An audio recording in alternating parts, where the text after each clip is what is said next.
Thomas ഈശോയുടെ ശിഷ്യനാകുന്നു. ഏറെ നേരം നീണ്ടുനിന്ന നിർവികാരതയ്ക്ക് ശേഷം ഇന്നു രാവിലെ എനിക്ക് ബോധം തെളിഞ്ഞു. ഞാൻ പ്രാർത്ഥിക്കുകയായിരുന്നു. നേരം വെളുത്തിട്ടില്ല. അപ്പോൾ ദർശനം പുനരാരംഭിച്ചു എന്ന് പറയുന്നത് ദർശനത്തിൽ കാണുന്ന സ്ഥലം പഴയ സ്ഥലം തന്നെ ആയിരുന്നതുകൊണ്ടാണ്. പൊക്കം കുറഞ്ഞതും വിസ്താരമുള്ളതുമായ ഒരു അടുക്കള, പുകയടിച്ച കറുത്ത ചുമരുകൾ, മേശപ്പുറത്ത് വെച്ചിട്ടുള്ള ഒരു എണ്ണവിളക്ക്. അതിൻ്റെ വെളിച്ചം മാത്രമേ അവിടെയുള്ളൂ. ഗ്രാമീണരുടെ വീട്ടിൽ കാണുന്ന തരത്തിലുള്ള മേശയാണ്. നീണ്ടു വീതി കുറഞ്ഞ മേശ. മേശയ്ക്ക് ചുറ്റും 8 പേർ ഇരിപ്പുണ്ട്. ഇരുവശത്തും 4 പേർ. ഈശോയും 6 ശിഷ്യന്മാരും വീട്ടുടമയും. ഈശോ ഇരിക്കുന്നത് ഒരു സ്റ്റൂളിലാണ്. 3 കാലുള്ള സ്റ്റൂളുകൾ മാത്രമേ അവിടെയുള്ളൂ. സാക്ഷാൽ നാടൻ രീതി. ഈശോ അപ്പോഴും തോമസിനോട് സംസാരിക്കുകയാണ്. കൈ തോമസിൻ്റെ തലയിൽ നിന്നെടുത്ത് അയാളുടെ തോളിൽ വെച്ചിരിക്കുന്നു. സ്നേഹിത, എഴുന്നേൽക്കൂ. അത്താഴം കഴിച്ചതാണോ? അല്ല, എൻ്റെ കൂടെ ഉണ്ടായിരുന്ന ആ മനുഷ്യൻ്റെ കൂടെ ഞാൻ അല്പദൂരം നടന്നു. പിന്നെ അയാളെ വിട്ടിട്ട് ഞാനിങ്ങ് പോന്നു. സുഖം പ്രാപിച്ച കുഷ്ഠരോഗിയെ കാണണം, സംസാരിക്കണം എന്ന് പറഞ്ഞാണ് പോകുന്നത്. അങ്ങനെയുള്ള ഒരാളുടെ അടുത്ത് പോകാൻ യൂദാസ് തയ്യാറാകില്ല എന്ന് ഞാൻ ഊഹിച്ചു. എൻ്റെ ഊഹം തെറ്റിയില്ല. ഞാൻ കാണാൻ ആഗ്രഹിച്ചത് അങ്ങനെയാണ്. കുഷ്ഠരോഗിയല്ല, എന്നെ ശിഷ്യനായി സ്വീകരിക്കണേ എന്ന് അപേക്ഷിക്കാനാണ് ഞാൻ വന്നത്. ഈ ഒലിവ് തോട്ടത്തിൽ കുറേ നേരം ഞാൻ അലഞ്ഞു നടന്നു. അപ്പോൾ ഒരു ചെറുപ്പക്കാരൻ എന്നോട് ചോദിച്ചു, ഞാൻ ഇവിടെ എന്തു ചെയ്യുകയാണ് എന്ന്. ഞാൻ കുഴപ്പക്കാരനാണ് എന്ന് അയാൾ സംശയിച്ചിരിക്കണം. തോട്ടത്തിൻ്റെ അതിർത്തിയിൽ ഒരു തൂണിൻ്റെ അടുത്ത് വെച്ചാണ് ഞാൻ അയാളെ കണ്ടത്. പുഞ്ചിരിച്ചുകൊണ്ട് വീട്ടുടമസ്ഥൻ പറഞ്ഞു, അതെൻ്റെ മകനാണ്. എണ്ണയാട്ടുന്ന ചക്കിൻ്റെ അടുത്ത് അയാൾ കാവൽ നിൽക്കുകയാണ്. അതിനടുത്തുള്ള ഗുഹകളിൽ ഈ കൊല്ലത്തെ വിള മുഴുവൻ സൂക്ഷിച്ചിട്ടുണ്ട്. ഈ കൊല്ലം വിളവ് ഒന്നാന്തരമായിരുന്നു. ധാരാളം എണ്ണ കിട്ടി. വലിയ തിരക്കുള്ള സമയങ്ങളിൽ കൊള്ളക്കാർ വരും. കാവലിന് ആളില്ലെങ്കിൽ എല്ലാം കൊള്ളയടിച്ചു കൊണ്ടുപോകും. 8 വർഷം മുമ്പ് ഒരു പെസഹ പെരുന്നാളിൻ്റെ ഇടയ്ക്ക് കൊള്ളക്കാർ വന്നു ഞങ്ങളുടെ സർവ്വവും കൊള്ളയടിച്ചു കൊണ്ടുപോയി. അന്നു തൊട്ട് രാത്രിയിൽ കാവലിനൊരാൾ കാണും. അവൻ്റെ അമ്മ അവന് അത്താഴവുമായി പോയിരിക്കുകയാണ്. ഏതായാലും എന്നോട് ചോദിച്ചു, തനിക്കെന്ത് വേണം? അയാളുടെ സ്വരം ഭീഷണി നിറഞ്ഞതായിരുന്നു. കയ്യിലിരുന്ന വടി എൻ്റെ പുറത്തു വീഴുന്നതിന് മുമ്പ് ഞാൻ പറഞ്ഞു, ഇവിടെ താമസിക്കുന്ന റബ്ബിയെ തിരക്കി വന്നതാണ്. അപ്പോൾ അയാൾ പറഞ്ഞു, നീ പറയുന്നത് നേരാണെങ്കിൽ വീട്ടിലേക്ക് വരൂ. എന്നെ ഇവിടെ കൊണ്ടുവന്നു. കഥകൾ മുട്ടിയത് അയാളാണ്. ഞാൻ സംസാരിച്ചു തുടങ്ങുന്നത് വരെ അയാൾ അവിടെ തന്നെ നിൽപ്പുണ്ടായിരുന്നു. നീ താമസിക്കുന്നത് വളരെ അകലെയാണോ? പട്ടണത്തിൻ്റെ അങ്ങേവശത്തെ കിഴക്കേ ഗേറ്റിനടുത്താണ് ഞാൻ താമസിക്കുന്നത്. തനിച്ചാണോ താമസം? ബന്ധുക്കളുടെ കൂടെയായിരുന്നു. ബെത്ലഹേമിലേക്കുള്ള റോഡ് ചേർന്ന് താമസിക്കുന്ന വേറെ ചില ബന്ധുക്കളെ കാണാൻ അവർ പോയിരിക്കുകയാണ്. ഞാൻ പോയില്ല. രാവും പകലും ഞാൻ അങ്ങയെ തിരക്കുകയായിരുന്നു. അവസാനം കണ്ടെത്തി. ഈശോ പുഞ്ചിരിച്ചുകൊണ്ട് പറഞ്ഞു, അപ്പോൾ നിന്നെ ആരും കാത്തിരിക്കില്ല അല്ലേ? ഇല്ല. നിന്റെ വീട്ടിലേക്ക് ഏറെ ദൂരമുണ്ട്. നല്ല ഇരുട്ടാണ്. പട്ടാളക്കാർ നഗരത്തിൽ റോന്തു ചുറ്റുന്നുണ്ടാവും. നിനക്ക് വേണമെങ്കിൽ ഇവിടെ ഞങ്ങളുടെ കൂടെ തങ്ങാം. ഗുരു അങ്ങ് നല്ലവനാണ്. തോമസ് അസന്തോഷം വഴങ്ങി. തോമസിനിരിക്കാൻ സ്ഥലമുണ്ടാക്കൂ. നാം ഓരോരുത്തരും നമ്മുടെ സഹോദരന് എന്തെങ്കിലും കൊടുക്കണം. തൻ്റെ മുമ്പിലിരുന്ന പാൽക്കട്ടി ഈശോ തോമസിന് കൊടുത്തു. ഞങ്ങൾ സാധുക്കളാണ്. അത്താഴമൊട്ട് തീരാറായി. പക്ഷെ നൽകുന്നവൻ്റെ ഹൃദയം വിശാലമാണ്. തൻ്റെ അടുത്തിരുന്ന ജോണിനോട് ഈശോ പറഞ്ഞു, നിന്റെ ഇരിപ്പിടം നമ്മുടെ സ്നേഹിതന് കൊടുക്കൂ. ജോൺ ഉടനെ എഴുന്നേറ്റ് മേശയുടെ അങ്ങേ തലക്കിലേക്ക് പോയി വീട്ടുടമസ്ഥൻ്റെ അടുത്തിരുന്നു. തോമസ്, ഇരിക്കൂ, ഭക്ഷണം കഴിക്കൂ. പിന്നീട് എല്ലാവരോടുമായി ഈശോ പറഞ്ഞു, നിങ്ങളെപ്പോഴും ഇങ്ങനെ പെരുമാറണം. സ്നേഹത്തിൻ്റെ നിയമം ഇതാണ്. തീർത്ഥാടകനെ സംരക്ഷിക്കാൻ ദൈവത്തിൻ്റെ നിയമമുണ്ട്. എന്നാൽ ഇനി എൻ്റെ നാമത്തിൽ തീർത്ഥാടകനോട് കൂടുതൽ സ്നേഹം കാണിക്കണം. നിങ്ങളോട് ആരെങ്കിലും ദൈവനാമത്തിൽ ഒരു കഷ്ണം റൊട്ടിയോ ഒരു തുള്ളി വെള്ളമോ അന്തി ഉറങ്ങാൻ ഇടമോ ചോദിച്ചാൽ ദൈവനാമത്തിൽ തന്നെ അത് കൊടുക്കുക. ദൈവം നിങ്ങൾക്ക് പ്രതിഫലം നൽകും. എല്ലാവരോടും നിങ്ങൾ ഈ രീതിയിൽ പെരുമാറണം. നിങ്ങളുടെ ശത്രുക്കളോട് പോലും ഇതാണ് പുതിയ നിയമം. ഇതുവരെ നിങ്ങൾ കേട്ടത് നിങ്ങളെ സ്നേഹിക്കുന്നവരെ സ്നേഹിക്കുക, നിങ്ങളുടെ ശത്രുക്കളെ വെറുക്കുക എന്നാണ്. ഞാൻ പറയുന്നു, നിങ്ങളോട് വിരോധമുള്ളവരെയും സ്നേഹിക്കുക. ഞാൻ പറയുന്ന രീതിയിൽ നിങ്ങൾ എല്ലാവരെയും സ്നേഹിച്ചാൽ ദൈവം എത്രമാത്രം നിങ്ങളെ സ്നേഹിക്കുമെന്ന് നിങ്ങൾക്ക് അറിഞ്ഞുകൂടാ. കർത്താവായ ദൈവത്തിനെ ശുശ്രൂഷ ചെയ്യുന്നതിനും ദൈവത്തിൻ്റെ കുഞ്ഞാടിനെ പിന്തുടരുന്നതിനും ആഗ്രഹിക്കുന്ന ഏതൊരാളും, നിങ്ങളോടൊപ്പം എൻ്റെ ശിഷ്യനാകാൻ ആഗ്രഹിക്കുന്നു എന്ന് പറയുന്ന ഏതൊരാളും നിങ്ങൾക്ക് നിങ്ങളുടെ സ്വന്തം സഹോദരനേക്കാൾ പ്രിയപ്പെട്ടവനായിരിക്കണം. കാരണം നിങ്ങളെ ഒന്നിപ്പിക്കുന്നത് അനശ്വരമായൊരു ബന്ധമാണ്. ക്രിസ്തുവിലെ ബന്ധം, ക്രിസ്തു കെട്ടുന്ന കെട്ട്. ആത്മാർത്ഥതയില്ലാത്ത ഒരാൾ വന്നാലോ എനിക്കിത് ചെയ്യണം അത് ചെയ്യണം എന്നും പറയാൻ എളുപ്പമാണ്. പക്ഷേ വാക്കുകൾ ഉള്ളിൽ ഇരിക്കുന്നത് വെളിവാകുന്നില്ല. ഇപ്രകാരം പറഞ്ഞത് പത്രോസാണ്. അയാളുടെ മുഖത്ത് സാധാരണ കാണാറുള്ള പ്രസാദമില്ല. പത്രോസേ, ഞാൻ പറയുന്നത് ശ്രദ്ധിച്ചു കേൾക്കൂ. നീ പറയുന്നത് ന്യായമാണ്, അതിൽ കഴമ്പുണ്ട്. എന്നാൽ നീ മനസ്സിലാക്കണം, ആളുകളെ വിശ്വസിക്കുന്നതാണ് വിശ്വാസക്കുറവ് കാട്ടുന്നതിനേക്കാൾ നല്ലത്. അത് മഹാമനസ്കതയാണ്. അർഹതയില്ലാത്ത ഒരാളെയാണ് നാം സഹായിക്കുന്നതെങ്കിലും അതുകൊണ്ട് നമുക്ക് കുഴപ്പമൊന്നുമുണ്ടാവില്ല. ദൈവത്തിൻ്റെ കൃപാവരം നിന്നെ അന്വേഷിച്ചു വരും.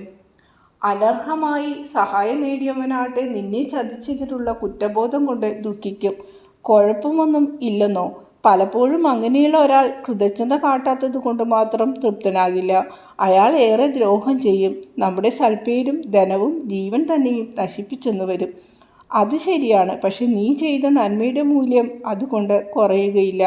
ലോകം മുഴുവൻ നിന്നെപ്പറ്റി പറയുന്ന അപവാദം വിശ്വസിച്ചാലും നീ ജോബിനേക്കാൾ ദരിദ്രനായാലും അയാൾ നിന്റെ ജീവൻ തന്നെ അപഹരിച്ചാലും ദൈവത്തിൻ്റെ മുമ്പിൽ നീ തന്നെയല്ലേ. അതിൽ മാറ്റമൊന്നും ഉണ്ടാകില്ല.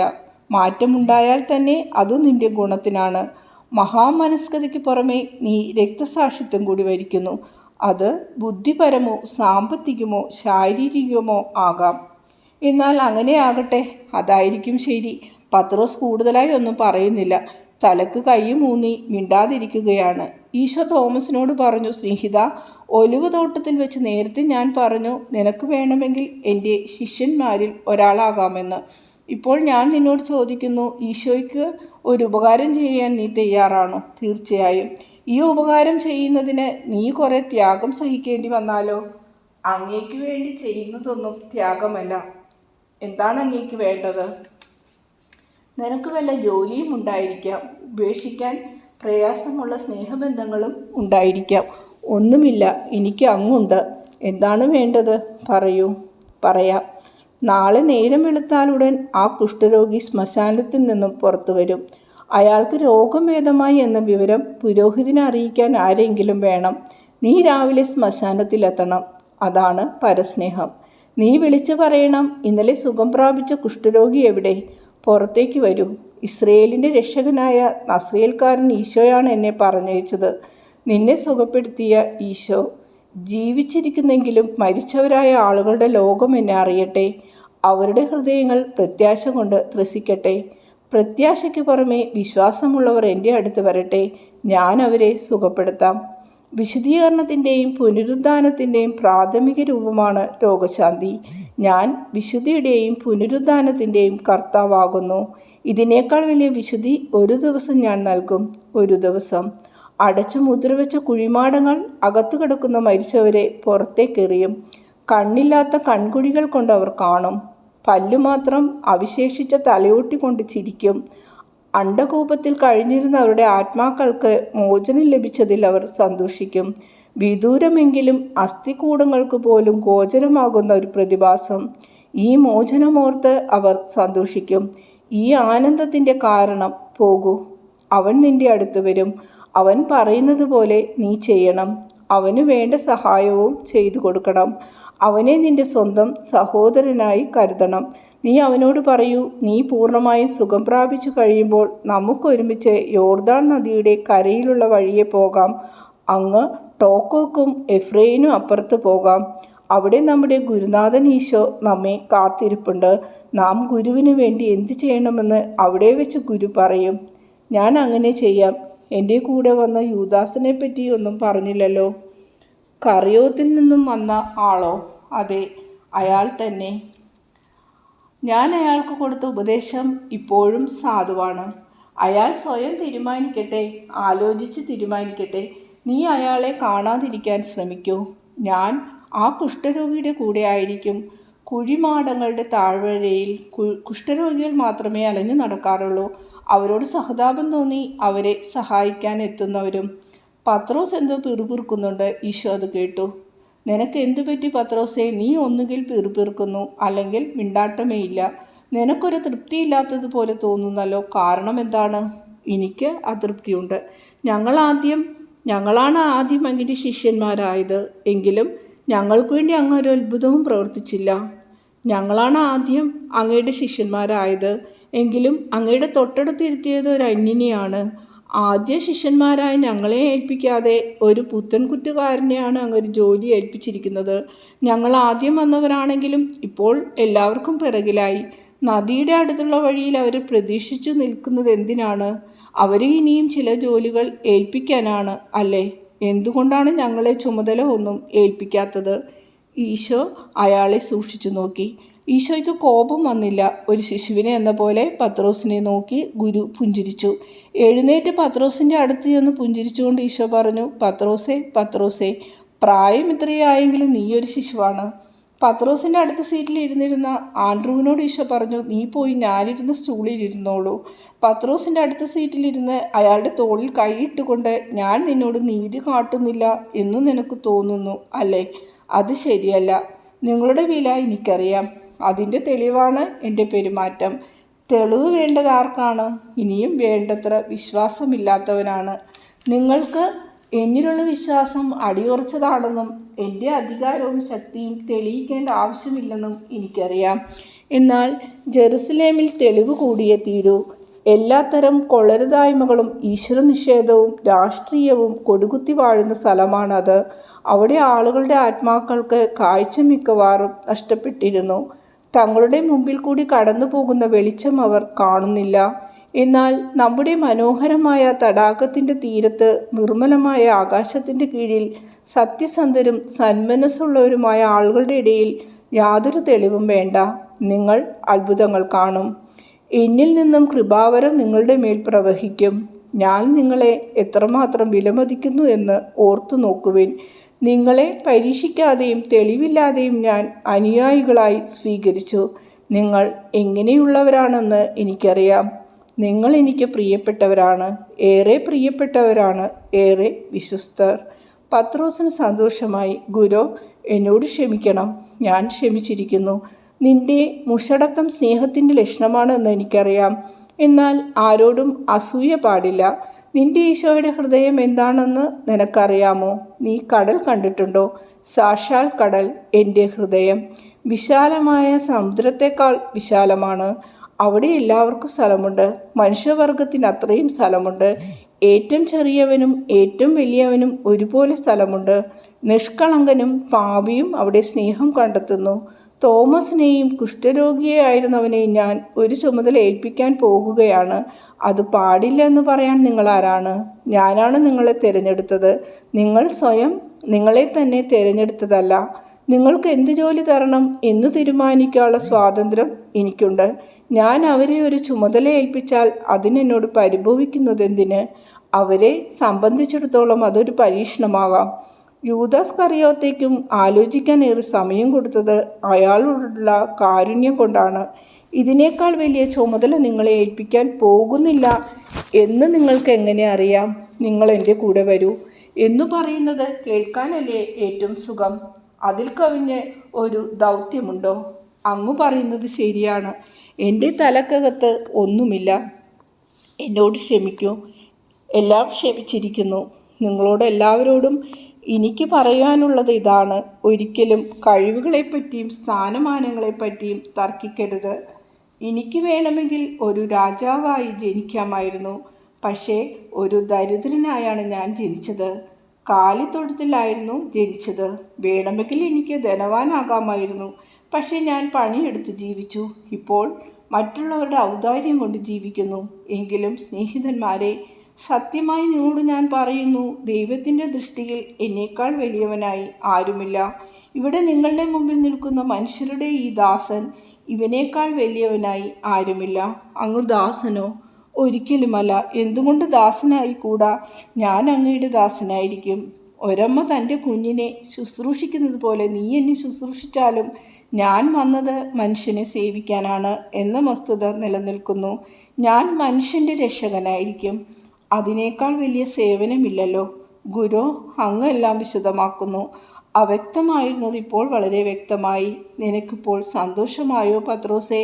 തോമസിനോട് പറയാനുള്ളത് പറഞ്ഞു തീർത്തോട്ടെ. കുഷ്ഠരോഗിയെ കണ്ടാൽ നീ തിരിച്ചറിയുമോ? കുഷ്ഠം സുഖം പ്രാപിച്ച ഒരേ ഒരു കുഷ്ഠരോഗി അവനാണ്. നേരം വെളുക്കുന്നതിന് മുമ്പ് തന്നെ ഒരുപക്ഷെ അവൻ പുറപ്പെട്ടിരിക്കാം, വഴിയെ പോകുന്ന ആരെയെങ്കിലും കണ്ടെത്താനുള്ള ശ്രമത്തിൽ. നഗരത്തിലേക്ക് ബന്ധുക്കളെ സന്ദർശിക്കാനും മറ്റും പോകുന്ന ആരെയെങ്കിലും നീ ആ കുഷ്ഠരോഗിയായി തെറ്റിദ്ധരിക്കാൻ ഇടയുണ്ട്. അതുകൊണ്ട് അയാളെ വർണ്ണിക്കുന്നത് ശ്രദ്ധിച്ചു കേൾക്കൂ. ഞാൻ അയാളുടെ അടുത്ത് പോയല്ലോ. സന്ധ്യാവെളിച്ചത്തിൽ ഞാൻ അയാളെ കണ്ടതാണ്. അയാൾക്ക് നല്ല പൊക്കമുണ്ട്, മെലിഞ്ഞ ശരീരപ്രകൃതം, സങ്കരവർഗക്കാരുടേതുപോലെ ഇരുണ്ട നിറം, ആഴത്തിൽ കിടക്കുന്ന കറുത്ത കണ്ണുകൾ, മഞ്ഞുപോലെ വെളുത്ത പുരികങ്ങൾ, വെള്ളത്തുണി പോലെ നരച്ച മുടി, കുറേശ്ശെ ചുരുണ്ട മുടി, ലിബിയക്കാരുടേതുപോലെ പതിഞ്ഞ നീണ്ട മൂക്ക്, തള്ളി നിൽക്കുന്ന ചുണ്ടുകൾക്ക് ഊതനിറം. അയാളുടെ നെറ്റിയിൽ മുറവുണങ്ങിയ ഒരു പാടുണ്ട്. കുഷ്ഠത്തിൻ്റെ പാടുകളെല്ലാം മാഞ്ഞു പോയിട്ട് ഇപ്പോൾ മുഖത്ത് ആ പാട് മാത്രമേ ഉള്ളൂ. അയാളുടെ പുരികവും മുടിയുമെല്ലാം നരച്ചതാണെങ്കിൽ അയാൾ വയസ്സനായിരിക്കുമല്ലോ. അങ്ങനെയല്ല ഫിലിപ്പേ, അയാളെ കണ്ടാൽ വയസ്സനാണെന്ന് തോന്നും, അത്രയേ ഉള്ളൂ. കുഷ്ഠരോഗമാണ് അയാളുടെ മുടി വെളുപ്പിച്ചത്. അയാൾ ആരാണ്? സങ്കരവർഗത്തിൽപ്പെട്ടവനാണോ? ഒരുപക്ഷെ ആയിരിക്കാം. അയാൾക്ക് ആഫ്രിക്കക്കാരോട് സാമ്യമുണ്ട്. അങ്ങനെയാണെങ്കിൽ അയാൾ ഒരു ഇസ്രയേൽക്കാരനാകാൻ ഇടയുണ്ടോ? അത് നമുക്ക് അന്വേഷിക്കാം. അയാൾ ഇസ്രയേൽക്കാരനല്ലെന്നിരിക്കട്ടെ, അപ്പോഴോ? ഇസ്രയേൽക്കാരനല്ലെങ്കിൽ അയാൾ ഉടനെ സ്ഥലം വിടും. സുഖം പ്രാപിക്കാൻ ഇടയായത് അയാളുടെ ഭാഗ്യം. പത്രോസേ, അങ്ങനെയല്ല. അയാൾ ഒരു വിഗ്രഹാരാധനക്കാരനാണെങ്കിലും ഞാൻ അയാളെ പറഞ്ഞയക്കില്ല.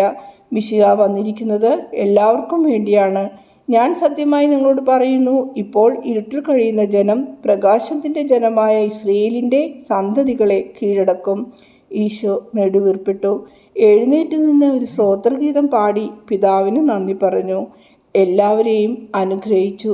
ദർശനം ഇങ്ങനെ അവസാനിക്കുന്നു. ഇന്നലെ വൈകുന്നേരം കുഷ്ഠരോഗിയെ കണ്ടതു മുതൽ എൻ്റെ ആന്തരിക ഉപദേഷ്ടാവ് എന്നോട് പറഞ്ഞു, അത് സൈമണാണ്, അപ്പസ്തോലൻ. അയാളും തദേവസും ഗുരുവിൻ്റെ അടുത്തേക്ക് വരുന്നത് നീ കാണും. ഇന്ന് രാവിലെ, ഇന്ന് വെള്ളിയാഴ്ചയാണ്, വിശുദ്ധ കുർബാന സ്വീകരിച്ച ശേഷം ഞാൻ എൻ്റെ പ്രാർത്ഥനാ പുസ്തകം തുറന്നു നോക്കി. അടുത്ത ദിവസം സൈമൻ്റെയും യൂദാസിൻ്റെയും തിരുനാളാണെന്ന് മനസ്സിലായി. നാളത്തെ സുവിശേഷത്തിൽ പരസ്നേഹത്തെ പറ്റിയാണ് പറയുന്നത്. ഈ ദർശനത്തിൽ കേട്ട വാക്കുകൾ ഏതാണ്ട് അതേപടി ആവർത്തിച്ചിരിക്കുന്നു. പക്ഷേ ഇതുവരെയും യൂദാ തദേവുസിനെ ഞാൻ കണ്ടിട്ടില്ല.